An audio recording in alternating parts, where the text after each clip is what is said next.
Hello students, मैं doctor Ramji दास राठौर आप सभी का मेरे यूट्यूब चैनल कॉमर्स एजुकेशन में स्वागत करता हूं। आज हम प्रबंधकीय लेखा विधि, लागत लेखा विधि और वित्तीय लेखा विधि में अंतर को समझेंगे। Difference between management accounting, cost accounting and financial accounting. सबसे पहले हम बात करते हैं प्रबंधकीय लेखा विधि और लागत लेखा विधि में अंतर के बारे में। लेखा विधि तकनीकों के विकास की प्रक्रिया में प्रबंधकीय लेखा विधि एवं लागत लेखा विधि दो महत्वपूर्ण व्यवस्थाओं के रूप में विकसित हुए हैं और इन दोनों व्यवस्थाओं का उद्देश्य वित्तीय लेखा विधि की सीमाओं का समाधान करना तथा निर्णयन प्रक्रिया में प्रबंध को सहायता प्रदान करना है। अपने विकास की प्रारंभिक अवस्था में प्रबंधकीय लेखा विधि मुख्यतः लागत लेखा विधि तक केंद्रित थी और आज भी यह कहा जाता है कि लागत लेखा विधि प्रबंधकीय लेखा विधि की आधारशिला ही नहीं वरन हृदय एवं आत्मा है। लेकिन इसका अर्थ यह नहीं है कि वे दोनों एक समान हैं, दोनों में पर्याप्त अंतर है जिसको हम कुछ बिंदुओं के माध्यम से समझेंगे। तो जैसा कि हम समझ रहे थे कि लागत लेखा विधि प्रबंधकीय लेखा विधि के लिए बेसिक काम करती है, उसका हृदय आत्मा है, लेकिन तो भी प्रबंधकीय लेखा विधि और लागत लेखा विधि में अंतर है। और पहला जो अंतर का आधार है वह है उद्गम एवं विकास, ओरिजिन एंड डेवलपमेंट। दोनों व्यवस्थाएं प्रबंधकीय लेखा विधि और लागत लेखा विधि भिन्न परिस्थितियों में विकसित हुई हैं। लागत लेखा विधि का उद्गम औद्योगिक क्रांति के कारण हुआ। वास्तव में वित्तीय लेखा विधि उत्पाद या सेवाओं की लागत के संबंध में प्रबंध को पर्याप्त सूचनाएं देने की स्थिति में नहीं थी। अतः लागत लेखा विधि वित्तीय लेखा विधि के पूरक के रूप में विकसित हुई। दूसरी ओर प्रबंधकीय लेखा विधि का विकास सूचना आधारित निर्णय के लिए प्रबंध की जागरूकता के कारण हुआ। दूसरा जो हमारे पास आधार है वह है उद्देश्य। तो जैसा कि हम जानते हैं, कॉस्ट अकाउंट हमने यूज किया हुआ है इसकी प्रीवियस क्लास में। तो लागत लेखा विधि का मुख्य उद्देश्य उत्पाद या सेवा की लागत का निर्धारण और अभिलेखन है, लेकिन प्रबंधकीय लेखा विधि लागत समंकों एवं सूचनाओं के इस प्रकार प्रस्तुतिकरण पर जोर देता है जिससे प्रबंध को कुशल निर्णयन एवं नियंत्रण में सहायता मिल सके। तो ये दो बिंदु अभी हमने समझे, उद्गम एवं विकास और उद्देश्य। इसके बाद हम अगले बिंदु पर चर्चा करते हैं। जैसा कि आप स्क्रीन पर देख रहे हैं, हमारा अगला बिंदु है प्रकृति, नेचर। लागत लेखा विधि लागत से संबंधित भूत एवं वर्तमान तथ्यों एवं संख्याओं पर आधारित है, कॉस्ट अकाउंटिंग। जबकि प्रबंधकीय लेखा विधि मुख्यतः भविष्य उन्मुख है, क्योंकि हम भविष्य के बारे में पूर्वानुमान लगाना और विभिन्न प्रकार के नियोजन करना जो कि भविष्य से संबंधित होता है। तो ये बात थी आपकी प्रकृति के बारे में। नेक्स्ट पॉइंट हमारे पास है स्कोप, क्षेत्र। प्रबंधकीय लेखा विधि का क्षेत्र लागत लेखा विधि की तुलना में विस्तृत है। लागत लेखा विधि का क्षेत्र लागत अभिलेख एवं निर्धारण तक सीमित है, कॉस्ट अकाउंट का केवल रिकॉर्ड मैनेज तक सीमित है। जबकि प्रबंधकीय लेखा विधि में अन्य लेखा विधि सूचनाएं और गैर मौद्रिक तथ्य भी शामिल किए जाते हैं, क्योंकि हमको निर्णय लेना है। तो प्रबंधकीय लेखा विधि का क्षेत्र लागत लेखा विधि से काफ़ी विस्तृत है। अगला बिंदु है उपयोगिता, यूटिलिटी। लागत लेखा विधि द्वारा प्रदत्त सूचनाएं बाहरी पक्षकारों एवं आंतरिक प्रबंध दोनों के लिए उपयोगी हैं, लेकिन प्रबंधकीय लेखा विधि द्वारा प्रदत्त सूचनाएं प्रबंध के लिए ही उपयोगी होती हैं। तो ये थी बात उपयोगिता की, कि जो कॉस्ट अकाउंट का आपकी जो इन्फॉर्मेशंस हैं वो इंटरनल एक्सटर्नल दोनों के लिए उपयोगी हैं, जबकि जो प्रबंधकीय लेखा विधि की सूचनाएं हैं वो केवल इंटरनल सोर्स के रूप में प्रबंध को ज़्यादा काम आती हैं। अगला बिंदु है सिद्धांत, प्रक्रिया एवं प्रारूप।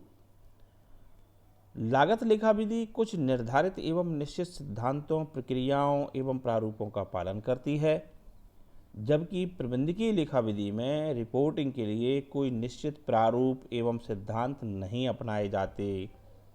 प्रबंधकीय लेखा विधि में प्रस्तुतिकरण के सिद्धांत एवं प्रक्रिया विभिन्न उपक्रमों एवं समयों में भिन्न हो जाते हैं।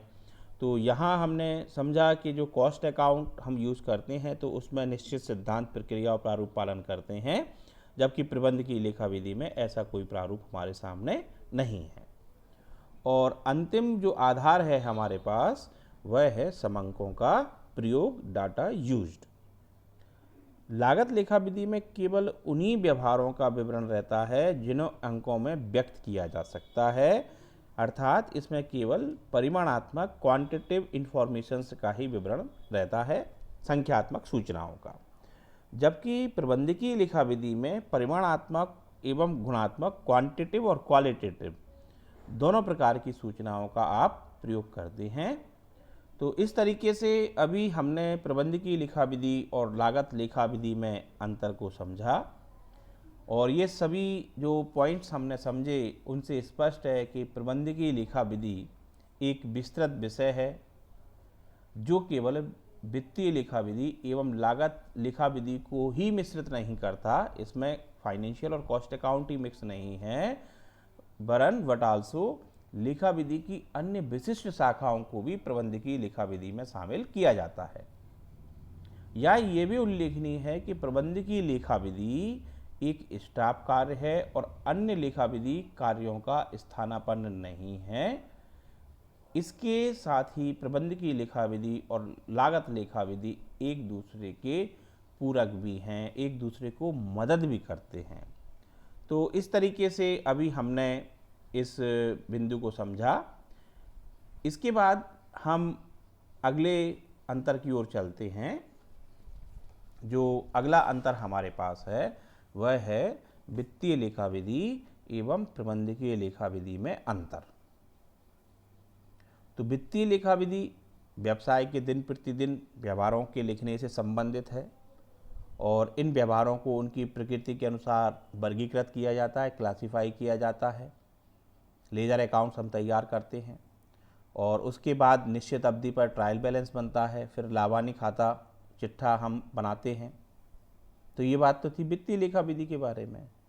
जबकि प्रबंधकीय लेखा विधि वित्तीय लेखा विधि और अन्य स्रोतों से प्राप्त समंकों का इस प्रकार से संपादन, विश्लेषण और निर्वचन, एडिटिंग, एनालिसिस और इंटरप्रिटेशन करती है, जिससे प्रबंध को अपनी क्रियाओं, जो प्रबंध की क्रियाएं हैं जैसे नियोजन, प्लानिंग, निर्देशन, डायरेक्शन, निर्णयन, डिसीजन और नियंत्रण, कंट्रोलिंग में सहायता मिल सके। ये प्रबंध के कार्य हैं। इसलिए यह भी कहा जाता है कि जहां वित्तीय लेखा विधि का कार्य समाप्त होता है वहीं से प्रबंधकीय लेखा विधि, मैनेजमेंट अकाउंटिंग प्रारंभ होती है। यह भी उल्लेखनीय है कि प्रबंधकीय लेखा विधि के क्षेत्र में वित्तीय लेखा विधि को भी शामिल किया जाता है, लेकिन इन दोनों लेखा विधियों में कुछ अंतर भी हैं जो आपको स्क्रीन पर अभी समझाए जाएंगे। तो उन अंतर के आधारों पर हम इन दोनों विधियों में अंतर को समझते हैं। तो इसमें जो सबसे पहला बिंदु है वह है हमारा उद्देश्य, ऑब्जेक्ट। उद्देश्य आपके पास है, ऑब्जेक्ट। तो वित्तीय लेखा विधि का उद्देश्य व्यवहारों का लेखन तथा उसके आधार पर एक निश्चित अवधि में लाभ या हानि तथा अवधि के अंत में वित्तीय स्थिति को दर्शाना है, जो कि हमने फाइनेंशियल अकाउंट बनाते समय सीखा है। जबकि प्रबंधकीय लेखा विधि का उद्देश्य प्रबंध में निर्णय लेने, डिसीजन लेने, पॉलिसियां बनाने, नीतियां बनाने और योजना बनाने, प्लान तैयार करने में सहायता की दृष्टिकोण सूचनाएं प्रदान करना है कि अकाउंटिंग इंफॉर्मेशन इस तरीके से आपको प्रस्तुत की जाए जिससे आप निर्णय ले सकें, नीति बना सकें और योजना को तैयार कर सकें। दूसरा बिंदु है विषय सामग्री, सब्जेक्ट मैटर। तो वित्तीय लेखा विधि पूरे उपक्रम के लेखे तैयार करने पर जोर देती है तथा उपक्रम की कुल कार्य कुशलता का मापन भी आप इसमें करते हैं कि आपको प्रॉफिट लॉस और फाइनेंशियल पोजीशन क्या हो रही है आपकी। और प्रबंधकीय लेखा विधि तो इसमें उपक्रम के विभिन्न विभागों अथवा लागत केंद्रों के आधार पर विवरणों की तैयारी तथा विश्लेषण किया जाता है तथा पूरे उपक्रम के साथ विभागीय स्तर पर विभिन्न दृष्टिकोणों से कार्य कुशलता का मापन किया जाता है। तो ये बात थी आपकी विषय सामग्री के आधार पर अंतर है इनमें।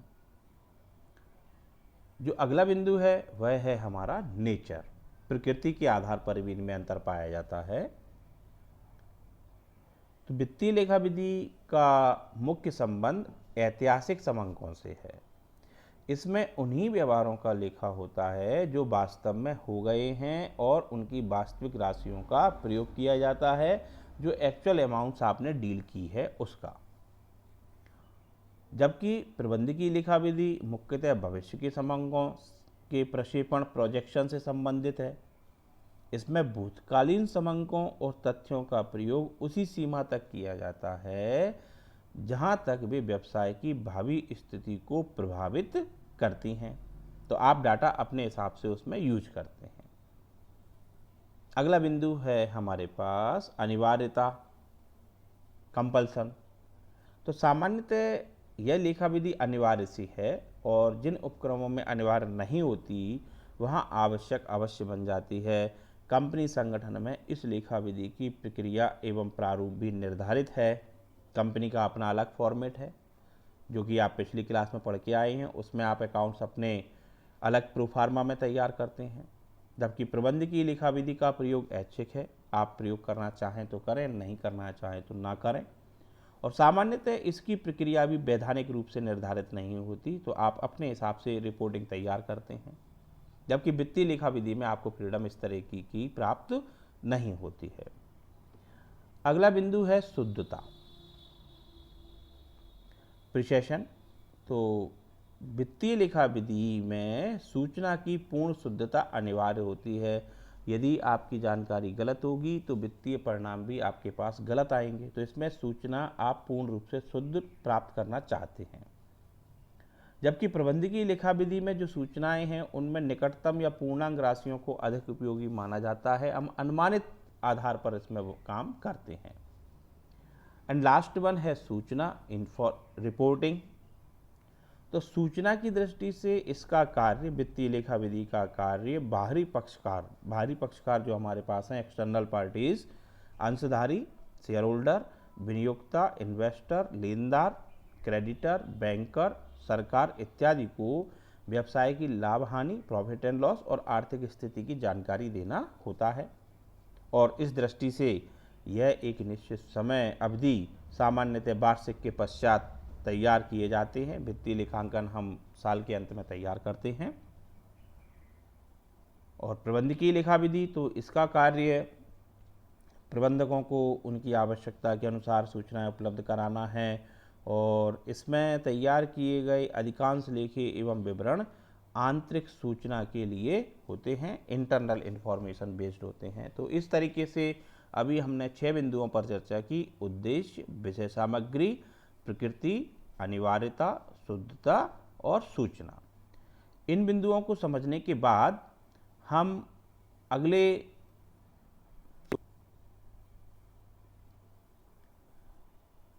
अगला जो हमारे पास बिंदु है वह है विवरण, डिस्क्रिप्शन। तो वित्तीय लेखा विधि में केवल उन्हीं व्यवहारों और घटनाओं का लेखा किया जाता है जिन्हें केवल मुद्रा में व्यक्त किया जाता है। इन टर्म्स ऑफ मनी आप जिन इवेंट्स को वैल्यूट कर सकते हैं उनका लेखा आप इसमें करते हैं। जबकि प्रबंधकीय लेखा विधि में मौद्रिक, अमौद्रिक, मॉनेटरी और नॉन मॉनेटरी दोनों प्रकार की ऐसी घटनाओं का समावेश होता है जो प्रबंधकीय क्रियाओं को प्रभावित करते हैं। अमौद्रिक घटनाओं के बारे में हम बात करें तो जैसे टेक्निकल चेंजेस, तकनीकी परिवर्तन, बाजार में प्रतियोगिता की स्थिति, उपभोक्ताओं की रुचि इत्यादि का उल्लेख इसमें किया जाता है। तो ये अंतर था आपका विवरण के आधार पर, डिस्क्रिप्शन के आधार पर। अगला बिंदु है संवहन की शीघ्रता, क्विकनेस ऑफ कम्युनिकेशन। वित्तीय लेखा विधि में सूचना का संवहन धीमा होता है। सामान्यतः लाभानी खाता एवं चिट्ठा वार्षिक आधार पर बनाए जाते हैं और इसकी प्रस्तुति वर्ष समाप्त होने के पर्याप्त समय बाद होती है, जबकि प्रबंधकीय लेखा विधि में सूचना का संवहन कम्युनिकेशन शीघ्र और निश्चित अंतरालों के पश्चात होता है, क्योंकि इन्हीं सूचनाओं के आधार पर प्रबंध द्वारा निर्णय लिए जाते हैं, इसलिए कम्युनिकेशन मैनेजमेंट अकाउंटिंग में फास्ट होता है। अगला बिंदु है लेखांकन सिद्धांत, अकाउंटिंग प्रिंसिपल्स। तो वित्तीय लेखे सामान्यतः स्वीकृत सिद्धांतों एवं परंपराओं के अनुसार तैयार किए जाते हैं। इससे इनके प्रारूप में भी काफ़ी एकरूपता पाई जाती है, जबकि प्रबंधकीय लेखा विधि में कोई निश्चित सिद्धांत नहीं अपनाए जाते। प्रबंध की आवश्यकता और शीघ्रता लेखों एवं सूचनाओं का प्रारूप निर्धारित करती है कि आपको किस तरीके से किस फॉर्म में प्रस्तुतिकरण करना है। इसके बाद जो अगला बिंदु है वह है हमारा अवधि, पीरियड। तो अवधि की हम बात करें तो वित्तीय लेखांकन सामान्यतः इनकी अवधि 1 वर्ष होती है, जिसे लेखा वर्ष या वित्तीय वर्ष कहा जाता है, और प्रबंधकीय लेखा विधि वर्ष भर समय समय पर आवश्यकता अनुसार सूचनाएं संपादित और उसमें प्रेषित की जाती रहती हैं। तो ये मैनेजमेंट अकाउंटिंग का वर्क साल भर चलता रहता है। एंड नेक्स्ट पॉइंट हमारे पास है प्रकाशन, पब्लिकेशन। तो कंपनी अधिनियम के अनुसार वार्षिक लेखों की एक प्रति कंपनी रजिस्ट्रार को भेजनी अनिवार्य है तथा सार्वजनिक कंपनी की दशा में इसका प्रकाशन भी अनिवार्य है। तो आप देख रहे हैं कि कंपनी लॉ आपको बाध्य करता है कि आप अपनी कॉपी रजिस्ट्रार को भी भेजें और पब्लिक कंपनी की स्थिति में आप अपने अकाउंट्स का पब्लिकेशन भी कराएं। प्रबंधकीय लेखे के बारे में कहें तो प्रबंधकीय लेखे केवल प्रबंध द्वारा उपयोग किए जाते हैं, अतः इनका प्रकाशन नहीं होता है। तो ये अभी हमने कुछ बिंदुओं पर चर्चा की: विवरण, संवहन की शीघ्रता, लेखांकन सिद्धांत, अवधि और प्रकाशन। इसके बाद हम अगली स्लाइड की ओर चलते हैं। तो अगली जो स्लाइड है उसमें जो आपको अंतर का आधार दिया है, तो अगला अंतर का आधार हमारे पास है अंकेक्षण ऑडिट। तो वित्तीय लेखों का अंकेक्षण किया जाता है, प्रबंधकीय लेखा विधि का अंकेक्षण नहीं होता है। और यदि कार्य पद्धति के आधार पर अंतर देखें, मेथडोलॉजी, तो वित्तीय लेखे अभिलेख आय और व्यय व्यक्तिगत खातों तथा संपत्ति खातों के रूप में रखे जाते हैं, जबकि प्रबंधकीय लेखा विधि में लागत और आगम सामान्यतः उत्तरदायित्व केंद्रों या लाभ केंद्रों के आधार पर सूचित किए जाते हैं। तो ये थी कार्य पद्धति के आधार पर अंतर की बात। अगला जो बेस है वह है हमारा क्षेत्र, स्कोप। वित्तीय लेखा विधि का क्षेत्र सीमित है, जबकि प्रबंधकीय लेखा विधि का क्षेत्र काफ़ी व्यापक है। इसमें वित्तीय लेखा विधि के साथ ही लागत लेखा विधि और परिमाणात्मक तकनीकों का प्रयोग किया जाता है। नेक्स्ट बिंदु है हमारे पास विशेषताएं, कैरेक्टरिस्टिक्स। तो वित्तीय लेखा विधि की सूचनाओं में वस्तुनिष्ठता, ऑब्जेक्टिविटी, वैधता और निरपेक्षता पर विशेष जोर दिया जाता है कि आप किसी भी तरह से बेस्ड ना हो। और प्रबंधकीय लेखा विधि में सूचनाओं की उपयोगिता पर अधिक जोर दिया जाता है और अधिकांश सूचनाएं सापेक्ष, रिलेटिव तथा विषयगत रूप में होती हैं, सब्जेक्टिव होती हैं। द नेक्स्ट सेकंड लास्ट बिंदु है निहित लागतें, इम्प्लिसिट कॉस्ट। तो इसमें केवल वास्तविक व्ययों को ही दिखाया जाता है, अतः व्यवसाय के स्वामी के निजी स्वामित्व वाले साधन जैसे स्वयं का मकान की लागत को इन लेखों में नहीं दिखाया जाता है। केवल व्यावसायिक लागतों से आपका संबंध है। प्रबंधकीय लागतों में सभी प्रकार की लागतों पर विचार करते हैं, अर्थात व्यवसाय में प्रयुक्त स्वामी के भवन की लागत को भी कुल लागत में शामिल किया जाता है। और अंतिम बिंदु है हमारे पास प्रारूप, फॉर्मेट। तो वित्तीय लेखा विधि में लेखे तैयार करने के लिए आप निर्धारित फॉर्मेट का यूज करते हैं। जबकि